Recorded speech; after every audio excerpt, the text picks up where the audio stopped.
이름이 거룩히 여김을 받으시오며. 마태복음 6장 9절로 13절 말씀입니다. 그러므로 너희는 이렇게 기도하라. 하늘에 계신 우리 아버지여, 이름이 거룩히 여김을 받으시오며 나라의 임하옵시며 뜻이 하늘에서 이룬 것 같이 땅에서도 이루어지이다. 오늘날 우리에게 일용할 양식을 주옵시고 우리가 우리에게 죄 지은 자를 사하여 준 것 같이 우리 죄를 사하여 주옵시고 우리를 시험에 들게 하지 마옵시고 다만 악에서 구하옵소서. 대개 나라와 권세와 영광이 아버지께 영원히 있사옵나이다. 아멘. 주기도문의 내용처럼 하나님의 나라가 임하기를 소원하는 자여야 한다니까 어떤 분들은 이렇게 말합니다. 지금 당장 먹을 것이 없는데 하나님의 나라가 임하기를 기도해야 하는지 아니면 먹을 것을 놓고 기도할 것인지 고민이 됩니다. 그러나 비록 배고프지만 순종하는 마음으로 하나님의 나라를 구하겠습니다. 하나님의 나라를 구하는 것은 그것을 기도 제목에 편입시킨다는 의미가 아닙니다. 앞서 말씀드린 바와 같이 주기도문이란 단순한 기도문을 말하는 것이 아니라 자신의 삶을 표현하는 신앙 고백입니다. 자신의 존재로 해야 하는 기도입니다. 즉 자신이 이런 양의 체험을 한 후 예수에 이끌린 삶을 사는 자가 되었을 때 하는 기도이어야 합니다. 이제 주기도문 중에서 거룩히 여김을 받는다는 의미와 하나님의 나라 그리고 하늘의 뜻이 이루어짐에 관해서 살펴보겠습니다. 물론 이 내용들도 하나님의 나라가 우리 안에 임할 때 이루어질 일들입니다. 이름이 거룩히 여김을 받으시오며. 우선 이 말씀의 뜻은 하나님의 거룩함이 내게 임해서 그 거룩함으로 하나님을 볼 수 있기를 소원하라는 것입니다. 우리는 이미 하나님의 이름을 지극히 거룩하고 존귀하게 여기고 있다고 생각합니다. 그러나 그것은 우리가 생각하는 거룩함이지 하나님 본래의 거룩함이 아닙니다. 아무리 우리 수준에서 거룩하게 여긴다 할지라도 그렇지 않은 것입니다. 진정 하나님의 이름을 거룩하게 여길 수 있으려면 자신에게 거룩한 하나님의 영이 임해야 합니다. 그때 우리는 존재적으로 하나님의 이름을 거룩히 여기게 됩니다. 하나님의 이름이 거룩히 여김을 받으시라는 말씀은 곧 하나님의 이름을 망령되이 일컫지 않겠다는 뜻입니다. 그러므로 주기도문에 이름이 거룩히 여김을 받으시오면은 출애굽기에 너희 하나님 여호와의 이름을 망령되이 일컫지 말라는 말씀과 같은 내용입니다. 출애굽기 20장 7절 말씀입니다. 너는 너의 하나님 여호와의 이름을 망령되이 일컫지 말라. 나 여호와의 이름을 망령되이 일컫는 자를 죄 없다 하지 아니하리라. 출애굽기 이 말씀은 10계명 중 제3계명입니다. 유대인들은 하나님의 거룩한 이름을 망령되이 일컫지 않기 위해서 하나님을 뜻하는 YHWH를 감히 발음하지 못하고 아도나이 곧 나의 주라고 바꾸어 읽었습니다. 우리는 현재 그것을 야훼라고 발음하고 있습니다. 여호와는 이전에 있던 또 다른 변형이라고 생각하시면 됩니다. 아무튼 유대인들의 이런 생각은 우리가 우리 어른의 이름을 함부로 부르지 못하는 관습과도 같습니다. 그러나 하나님의 이름을 망령되이 부르지 않는 문제는 이렇게 한다고 해결될 일이 아닙니다. 성경에서 말하는 이름이란 우리가 명찰에 새기는 그런 단순한 이름을 말하는 것이 아닙니다. 그 존재를 한마디로 정의해 주는 것이 이름입니다. 따라서 하나님의 이름 하면 야훼나 아도나이 등을 말하는 것이 아니라 하나님 자신 또는 본질을 말하는 것입니다. 그러므로 하나님의 이름을 망령되이 부르게 되는 것은 하나님을 잘못 알고 있을 때 보여지는 행동들입니다. 예를 들어 어떤 사람이 도둑질을 하지 않았는데 했다고 오해한다면 우리는 그를 도둑놈으로 대할 것입니다. 같이 어울리기를 꺼려하고 혹 그가 나타나면 모두들 물건 잘 챙기라고 할 것입니다. 우리가 이렇게 그를 대하는 오래된 모든 행동이 그의 이름을 망령되이 부르는 것입니다. 꼭 호적상의 이름을 달리 불러서 그런 것이 아닙니다. 우리가 하나님의 이름을 망령되이 부른다는 것도 이런 의미입니다. 우리는 하나님과 하나님의 선을 알지 못합니다. 그러면서도 우리는 나름대로 하나님은 이러하시겠지 하면서 오해된 하나님을 창조하여 대하고 섬깁니다. 그러나 이것이 곧 하나님의 이름을 거룩하게 부르지 못하고 망령되이 부르는 모습입니다. 마태복음 20장에서 포도원의 비유를 보면 이른 아침에 온 자들은 나중에 와서 1시간 일한 자들보다 더 받을 줄 알았습니다. 그런데 주인이 똑같이 한 데나리온씩 주니까 주인을 원망합니다. 나중 온 이 사람들은 1시간만 일하였거늘 저희를 종일 수고와 더위를 견딘 우리와 같게 하였나이다. 이에 하나님의 상징으로 등장하는 포도원 주인은 이렇게 말합니다. 내가 선함으로 네가 악하게 보느냐.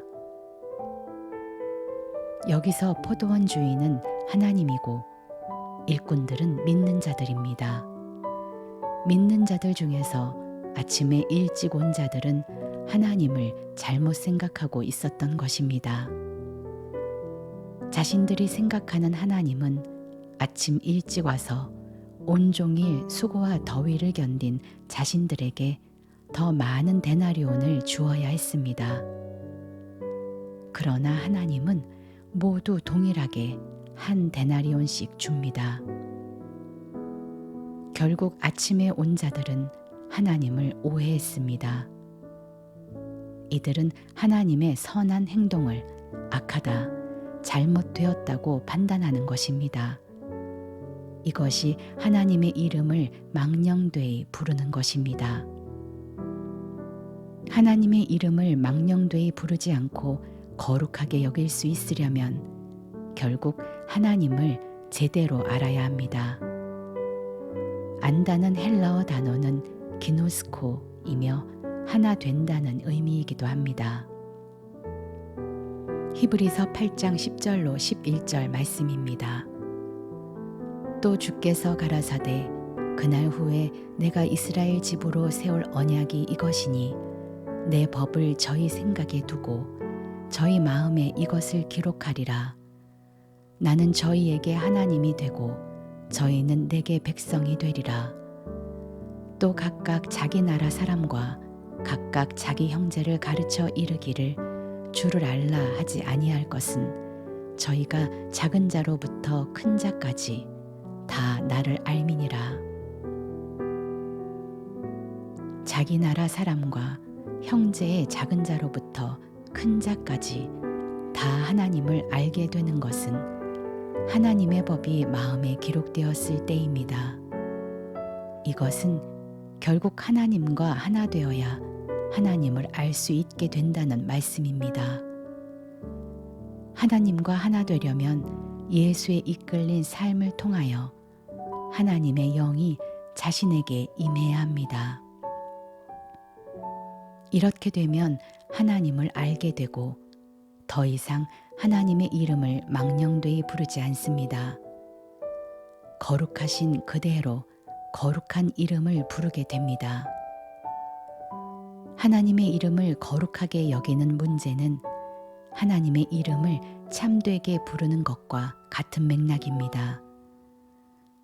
거룩하다는 것은 구별되다, 성별되다 라는 의미입니다. 거룩함은 하나님의 한 속성으로 그분 자신을 나타내는 말입니다. 하나님의 이름이 거룩하게 여김을 받아야 하기 때문에 우리에게 의무적으로 기도를 시키는 것이 아닙니다.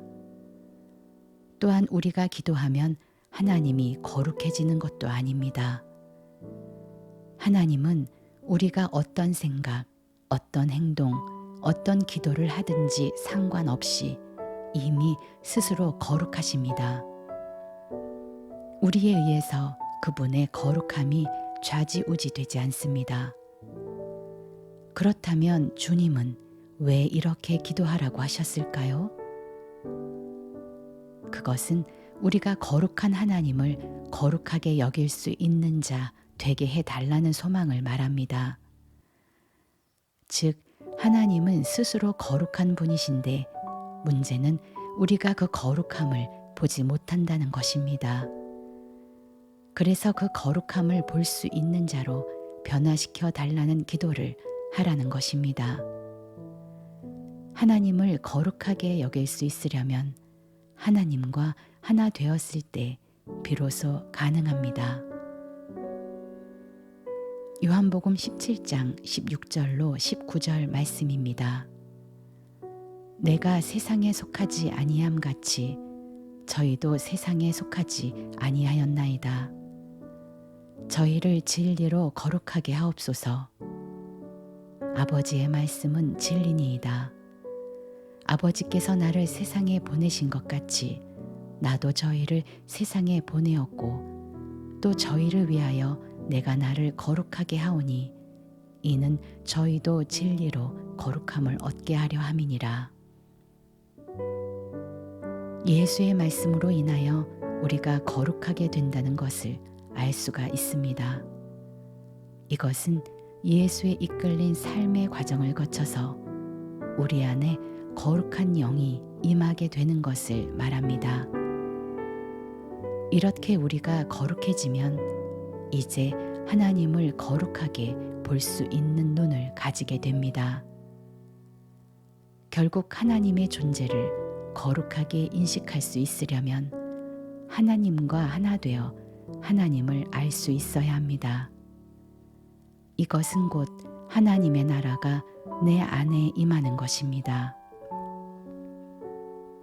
하나님의 이름이 거룩히 여김을 받게 해달라는 기도는 하나님의 나라가 내 안에 임해서 하나님과 하나 되게 해달라는 소원입니다. 나라의 임하옵시며, 여기서 나라는 하나님 나라를 말합니다. 하나님의 나라가 임하기를 바라는 것입니다. 우리가 일반적으로 생각하는 하나님의 나라는 예수께서 이 땅에 오셔서 세상의 모든 악한 세력들을 물리치고 믿는 사람들끼리 예수를 왕으로 모시고 천년만년 행복하게 살아가는 그런 나라입니다. 지금의 자기 환경이 힘이 들면 힘들수록 이리가 어린 양과 뛰놀고 아이가 뱀의 굴에 손을 넣어도 뱀이 물리지 않는 그런 천국이 하루속히 이 땅에 임하기를 소원하게 됩니다. 그런 기도를 하라는 것 같이 생각하기 쉽습니다. 그러나 이런 생각이 잘못된 것은 이 세상의 모든 것이 새 것으로 변한다 해도 내가 변하지 않으면 아무런 의미가 없기 때문입니다. 내 눈에 보이는 이 세상이 문제인 것이 아니라 이 세상을 보는 내 눈이 문제인 것입니다. 내 눈을 고치려면 하나님의 나라가 내 안에 임해야 합니다. 이 하나님의 나라는 어떻게 내 안에 임할까요? 요한복음 3장에서 예수님이 말씀하신 것과 같이 물과 성령으로 거듭나야 하나님의 나라가 임하게 됩니다. 그 거듭남은 예수에 이끌린 삶의 과정을 통하여 옛사람이 십자가에 못 박힌 후 성령이 내 안에 임하게 되는 과정입니다. 그렇게 되면 나는 하나님 나라에 들어가 눈을 고침받게 됩니다. 하나님의 나라는 하나님이 다스립니다.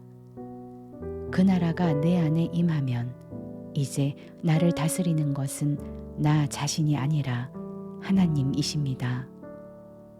이런 나라에는 수고하고 무거운 짐이 있을 수 없습니다.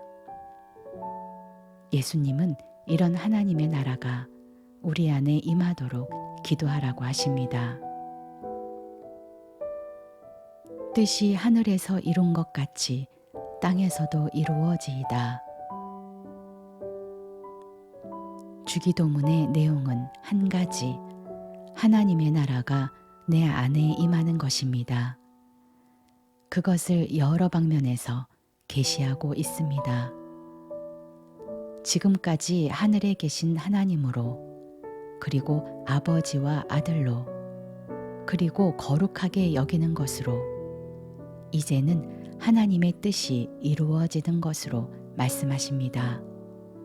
여기서 하늘이란 앞서 살펴본 대로 하나님이 자신 안에 임한 사람이고, 땅이란 아직 하나님이 임하지 않은 사람입니다. 뜻이 하늘에서. 하나님의 뜻은 예수를 필두로 한 하늘 안에서 이루어졌습니다. 하늘인 그들에게 이루어진 하나님의 뜻은 무엇일까요? 이것은 단순히 하나님께 순종하는 문제만을 말하는 것이 아닙니다. 우선 하나님의 뜻이 무엇인지 성경을 통해서 살펴보겠습니다. 요한복음 6장 38절로 40절 말씀입니다. 내가 하늘로서 내려온 것은 내 뜻을 행하려 함이 아니요 나를 보내신 이의 뜻을 행하려 함이니라. 나를 보내신 이의 뜻은 내게 주신 자 중에 내가 하나도 잃어버리지 아니하고 마지막 날에 다시 살리는 이것이니라. 내 아버지의 뜻은 아들을 보고 믿는 자마다 영생을 얻는 이것이니 마지막 날에 내가 이를 다시 살리리라 하시니라. 우선 여기서 예수님이 말씀하신 마지막 날이란 지구 종말의 때를 말하는 것이 아닙니다. 우리가 말씀을 듣고 자라나는 과정에서 옛사람이 십자가에 온전히 죽었을 때, 이때가 마지막 날입니다.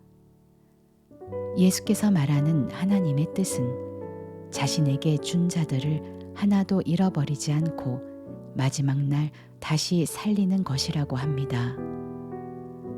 곧 하나님의 뜻은 인간의 구원입니다. 예수님은 이 뜻을 이루려 이 세상에 오셨습니다. 이런 하나님의 뜻은 아무나 이룰 수 있는 것이 아닙니다. 열심이 있고 힘이 넘치고 원함이 있다고 해서 되는 것이 아닙니다. 하나님의 뜻을 이룰 수 있으려면 먼저 그 뜻이 자신에게 이루어져야 가능합니다.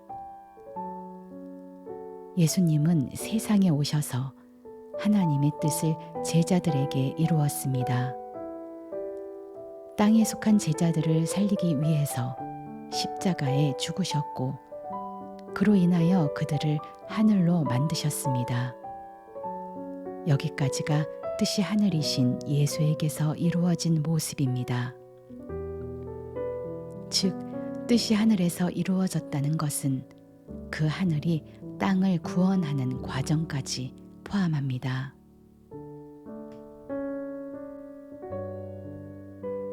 땅에서도. 그렇다면 뜻이 땅에서도 이루어진다는 말씀은 무슨 뜻일까요? 그것은 하늘이 했던 일을 땅도 하게 되는 것을 말합니다.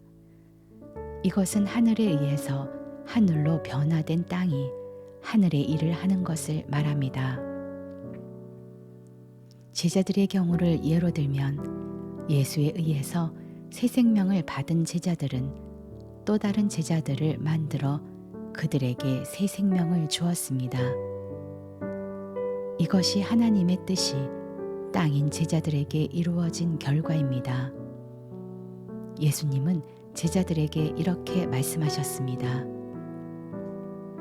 요한복음 14장 12절 말씀입니다. 내가 진실로 진실로 너희에게 이르노니 나를 믿는 자는 나의 하는 일을 저도 할 것이요 또한 이보다 큰 것도 하리니 이는 내가 아버지께로 감이니라. 제자들은 예수께서 했던 일, 즉 사람의 영혼을 살리는 일을 했습니다.